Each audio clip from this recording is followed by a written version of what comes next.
Paid subscriptions are often seen as the holy grail of monetization on Substack. And yes, paid subscriptions are great. As of this point, we have more than 900 paid subscribers and we generate multiple five figures in income through these paid subscriptions. However, there's a whole world of monetization possibilities beyond just charging for your newsletter. By setting up multiple income streams, you actually build a more resilient, more diversified, and a more profitable Substack business. So, in this episode, we will dive into 5 different ways that you can actually monetize your Substack publication without paid subscribers. Let's start with mini courses. I basically built my entire previous business, which was a productivity newsletter called Peak Productivity. I built that almost entirely on mini courses. So instead of building one big productivity course, an ultimate productivity course with dozens of modules, 20 plus hours of video lessons, and however many workbooks, instead I build a portfolio of smaller courses, mini courses, that each tackled a highly specific productivity problem. Think of procrastination, focus, or time management, for example. And over about 3 years' time, these mini courses generated multiple six figures in sales for me. And most of the times, these mini courses sold almost on autopilot. So in my opinion and in my experience, mini courses are one of the best digital products to create, especially if you are new to creating digital products. So, first of all, a mini course is quite fast to create because you only have to record 1 hour, 90 minutes, or 2 hours of video lessons instead of 10, 15, or 20 hours of video lessons compared to with like an ultimate course. So, it's something you can actually create in 1 week or 2 weeks' time, right? You can create it pretty fast. But also, mini courses are relatively easy to sell because they solve this very specific problem, right? If someone is struggling in particular with procrastination, then they knew that the procrastination antidote, my mini course, was the perfect course for them. It was specifically created with them in mind. But an ultimate productivity course, which would be priced way higher and it required a lot more time investment from their side, for example, it's a far more difficult sell, especially if someone only struggles with a very particular problem. Now, also mini courses, they tend to get far better results for your customers because the completion rate of these bigger courses is usually below 10%. But the completion rate for a mini course is usually 40-50% in that range, which means people who buy your mini course actually go through it. They take action on the material and they get results from it. And when someone gets results from any of your products, that's when they become like this lifetime customer. And they might buy multiple of your offers because they have a positive experience. They actually get results from your offers. Also, mini courses are priced for an impulse purchase. So usually a mini course sells between $27 to $150 on the higher end, which makes it an impulse purchase, not something your customer has to think weeks about in order to commit. No, it's an impulse buy. So it makes them very easy to sell. And mini courses are an amazing entry point offer that turns strangers, people who haven't bought anything from you in the past, into first-time buyers. And this is really, really important because if someone buys from you once, statistics show they are 76% more likely to buy from you again. Whether that is another mini course or any of your other digital products, or maybe they invest in some of your higher ticket coaching or consulting offers, for example. Now, the last benefit, the key benefit of a mini course, and this basically goes for any digital product that you create, is that you only have to create it once, but then you can sell it forever and often on autopilot as well. Right? So you do the work once, right? It might take you a few weeks to create this mini course, but once it's created, now you can basically sell it for the next months or even years into the future. So it's a high degree of leverage. Now, even though mini courses are, relatively simple to create, the success and let's say the sales success or financial success of your mini course depends heavily on the topic you choose.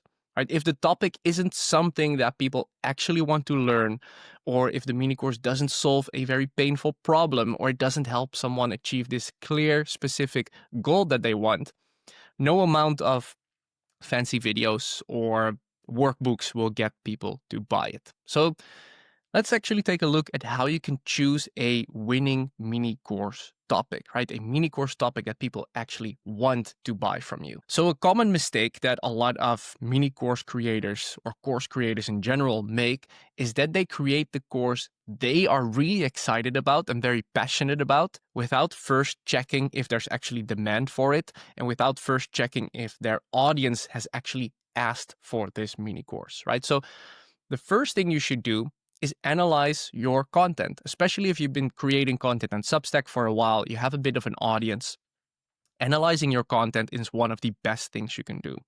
So you want to look for, all right, which of the topics that you write about, whether it's notes or long form posts, consistently get more engagement, and specifically comments and questions, right? Likes, yes, they are good. They're on some form of an indicator of demand, but specifically if people leave a lot of comments or ask you a lot of follow-up questions on a specific topic over and over again, that's basically your audience telling you, like, I want to learn more about this. This is something I have questions about and something I'm struggling with. So that could actually be a good starting point for a mini course topic, because your audience is indirectly telling you, hey, we find this interesting and we have more follow-up questions. Now, another way to choose a winning mini course topic is to talk to your audience a lot, right? The better you understand your audience, the easier it is to create something that they actually want to buy, something that they love, something that solves their problems, something that helps them achieve the goals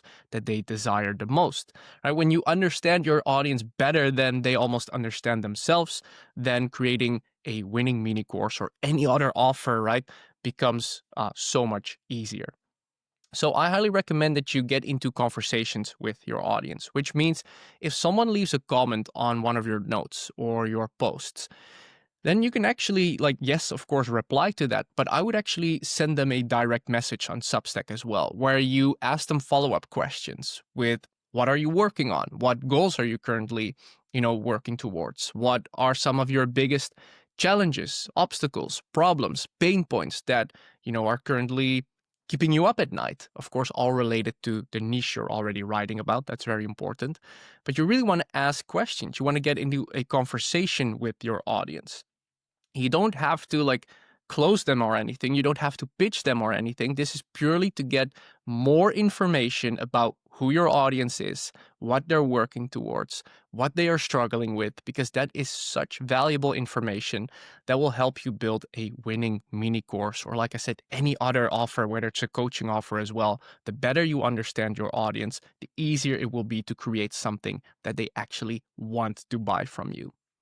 You can also do this by surveys, right? Surveying your audience. Even though it's not a direct conversation, I love sending out surveys, not asking people what they want to buy, because oftentimes they will tell you, oh, I would love to buy this. But then when it's actually time to pull out their credit card, they don't end up buying it. Instead, you ask them about their goals and their challenges. So that way, right, if you ask them, what is your number one goal right now when it comes to the niche you're writing about, and what's the main obstacle or main challenge that you're currently facing, keeping you from achieving this goal, your audience is literally telling you, this is what I'm working towards, and this is what I'm struggling with. And you can position your mini course exactly in the middle, right? You can position it in a way that it helps them overcome those challenges so that they will achieve the goals that they told you they want to achieve. So that's something I would highly recommend you do. You can insert a survey very easily in your long form posts on your Substack, for example. But the more you do this, if you make it a habit to get in conversations with your audience and you ask them questions, that's when you are able to understand them to such a level that you can actually build an offer that's a no-brainer to them. Now, if you don't have an audience of yourself yet, you can still look at your own life and ask yourself, what problems, what pain points, what challenges have I overcome myself that other people might be struggling with as well. That could be a great starting point for a mini course, especially if you've done it yourself, right? You solved a problem or pain point yourself. That means you have the solution.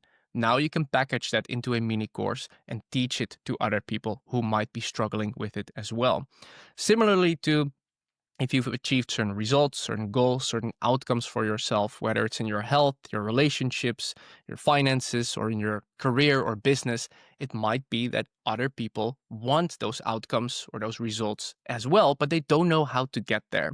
And if you've already done it, you already achieved it for yourself. You can package the system, you can package the methods, the solutions basically that you have used into a mini course, and that way teach it to other people who want those same outcomes. And this is super powerful because now you're teaching from your own experience and you're highlighting your own story rather than some textbook theory, right? And people love learning from other people what they've really done rather than this textbook theory. Now, the last strategy that I'll be sharing here on choosing a mini course topic is to identify patterns in your coaching or consulting, right? So if you already work one-on-one with clients, this one is pretty easy. Look at, the regular conversations you have with your clients. Which questions tend to come up over and over again? Which problems do you see your clients consistently need help with? What patterns do you spot across all of those sessions you do with your clients? That forms a really good starting point for a mini course because it means it's questions or problems that your clients who already pay you, that they experience over and over again, right? And if you can really pinpoint those common problems, common challenges, that is perfect for a mini course. Now, if you've been thinking about creating a mini course or if you already have a mini course, please let me know in the comments below because I would love to hear from your ideas and maybe give you some feedback on it. Or if you already have a mini course, I would love to check it out. So let me know in the comments below. So let's move on to the second way to monetize your Substack publication. And we already talked about it a little bit in the previous one, but that's one-on-one coaching or consulting, right? Because a lot of people, they want personal support and they want to learn directly from you, especially if you have a certain expertise. So offering private coaching or consulting is one of the better ways and one of the easier ways actually to monetize your Substack. But one thing that I see quite often is that Substack creators offer single coaching sessions, which is okay, but I'm actually a much bigger fan of offering coaching packages or programs with multiple sessions for which you can charge far more for than individual coaching sessions. Now, it's actually a bit of a paradox because maybe you'd say, well, it's far easier to sell an individual coaching session than a more expensive coaching program. But paradoxically, that's not the case, at least not in our experience. We see that these coaching programs are often easier to sell, even though they have a way higher price point. That's because individual coaching sessions, they are often branded or marketed as, pick my brain for 1 hour for $200. And that's a bit of an abstract promise. It's a bit of an abstract benefit. It's not really clear what you're going to get in terms of results from a session like that. But with a coaching program with multiple sessions, you can actually structure it around a very specific transformation that your client desires the most. So, for example, with our Substack System VIP program, which is our one-on-one coaching program, we actually help beginning Substack creators go all the way from just getting started on the platform, being pretty new to the platform, all the way to reaching their first 1,000 subscribers and their first paid subscribers.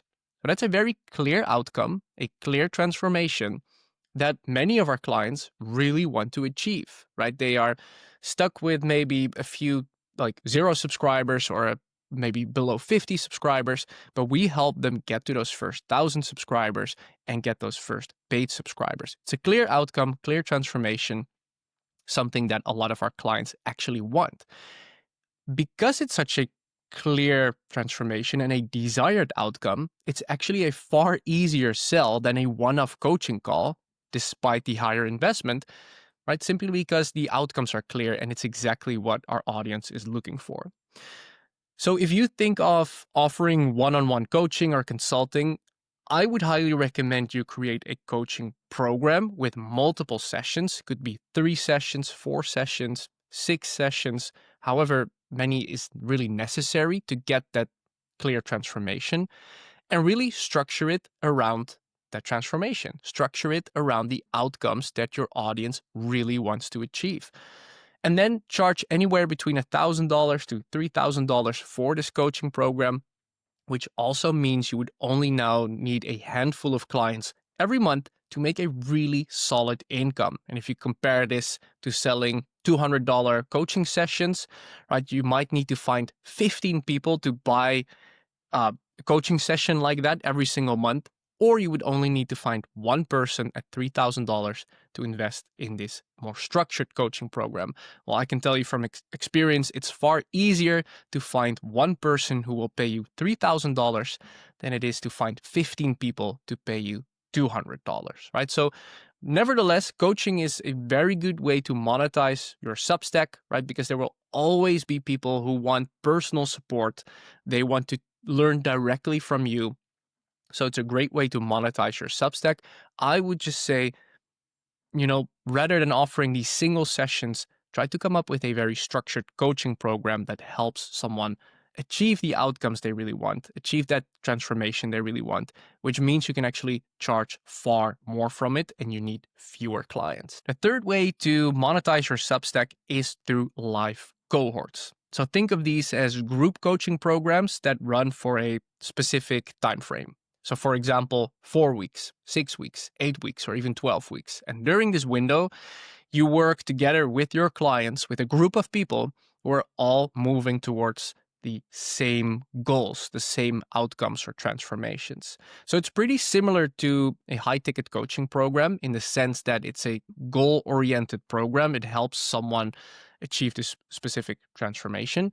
But the key difference is that here it's more in a group setting rather than one on one. So this means you could be guiding 5 people, 10 people, or even 20 people or more at the same time, which means it's slightly more scalable than one-on-one coaching, which means you can often lower the price of a cohort. You can, lower the price compared to one-on-one coaching, but potentially make more because you have 5 to 20 people all at the same time joining your cohort. Now, there is one catch with live cohorts. It's the fact that they are live and they're tied to specific dates, which means that if your potential clients are busy, they're traveling, they're swamped with work during those weeks that you have your cohort, they might not join it because they know they won't be able to attend live, right? So in that sense, it's less flexible than maybe a self-paced course or one-on-one coaching, which is more flexible for your customers or clients. But nevertheless, a cohort could be a fantastic way to monetize your Substack publication because you are helping your audience with more personal support and in a group setting at the same time go towards this specific outcome or this specific transformation. The fourth way to monetize your Substack publication is through ebooks. And if you've been publishing on Substack for a while, maybe a few months already, you could already have an ebook just laying around in your publication, right? If you've published dozens of articles, then you can actually say, hey, which of these are my best articles? Structure them around a clear topic, and then you can package that into an ebook. So, for example, with my productivity business, I actually created an ebook that was basically a collection of my top 30 to 40 productivity articles that I had already published. Back then, that was on Medium, but you could do the same thing for Substack. All I had to do was really just edit it a little bit, and my ebook was basically ready in a few days because it already existed, right? Those 30 to 40 articles already existed. Nowadays, with AI tools, you can speed up this process a lot. You can basically share all of your articles with ChatGPT or other AI tools, give it the prompt to turn it into an ebook that flows well, that is coherent, and you can have an ebook ready quite fast. Of course, as long as you already have that backlog or archive of articles ready. Now, ebooks probably won't be your main moneymaker because ebooks typically sell for $10 to $20, not much more than that. I actually sold my productivity book only for $9. But ebooks aren't necessarily a moneymaker on the front end, but more on the back end, right? So an ebook is a great entry point offer. In that sense, a bit similar to mini courses, right? They're low price, $10, $20, makes them a very impulse purchase, and people love ebooks. People love to read. Now, the fact that they are such a good entry point offer is very powerful because, like I said earlier in this episode, if someone has bought from you once, then they are 76% more likely to buy from you again. We always say buyers buy again. All right, so this low ticket ebook acts as a gateway. It turns someone who's a casual reader, a free reader, into a paying customer, and that changes everything. That changes the entire nature of the relationship you have with that reader. Now they are a paying customer, and there's far more trust and a far more deeper connection, actually. From that point onwards, once they are a customer, they are so much more likely to invest in maybe your online courses, in your cohort. They might enroll in a high-ticket coaching program if you have that. And that's how you actually end up making the most revenue from that ebook, right? So the ebook is not necessarily, it's not about the sales that ebook itself generates. It's the fact that it converts a reader into a buyer who is now more likely to buy from you again. Now, having said that, and having created an ebook myself in my previous business, I would always consider turning your ebook into a mini course as well. Simply because ebooks sell for maximum $20, while a mini course with the exact same information, the exact same content, just packaged in a different way in videos, you can easily sell a mini course with the same information for $37 to $100, maybe even $150, simply because courses have a higher perceived value than ebooks, right? So if you already have an ebook, I would definitely consider also turning it into a mini course because you will likely make more revenue with the mini course version of it. All right, so let's take a look at the last monetization method, which are digital templates. So where an ebook or course gives people information, a template gives people something that they can use for implementation. And this is also why templates are often such an easy sell, and also why they are often a great upsell or order bump to an ebook or a mini course. So for example, if you're a personal finance expert, then you can create ready-to-use Google Sheet or Excel templates that help people track their income, track their expenses, track their savings or their net worth, right? So this is a template, something that people can use over and over again. If you're a career coach, you can offer a collection of professionally designed resumes and cover letters that job seekers can actually use to stand out when they are applying for a new and better job, right? So again, something your audience can use. And that is the power of templates. They are actionable tools. They make it a no-brainer purchase because your audience knows this is something I can use straight away to get the outcomes I want faster and better. Now, generally speaking, templates sell anywhere from the $9 to like $37 range. So similarly to ebooks, it likely won't be your main cash cow, but they are excellent as an order bump or as an upsell or also as an entry point offer. But in our business, we often use it as an upsell or order bump. And that's exactly what we have done with our Right Build Skill database, which actually is a bunch of templates bundled together in a database in Notion. And it features hundreds of content templates, notes templates, sales page templates, email templates, and much more. Basically, any template you would need as an online writer, an online creator. To really accelerate your online business, right? So if you have multiple templates, you can also consider bundling them together in a database. Those tend to sell very easily as well. So the bottom line is that you don't have to rely on paid subscriptions only if you want to monetize your Substack. You can create mini courses, you can offer coaching, consulting, do live cohorts, you can create ebooks, you can create templates, and that way turn your Substack into multiple sources of income. I would highly recommend that you do that because you will end up making far more compared to only sticking with paid subscriptions.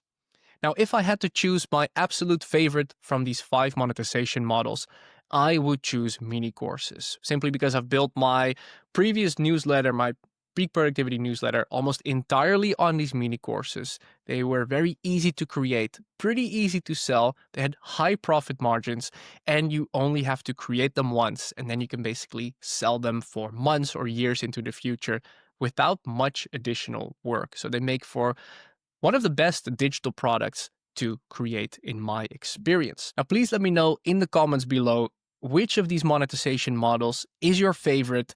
Maybe you already have one of these, or maybe you're thinking about setting up one of these. I would love to hear from you, so let me know in the comments below.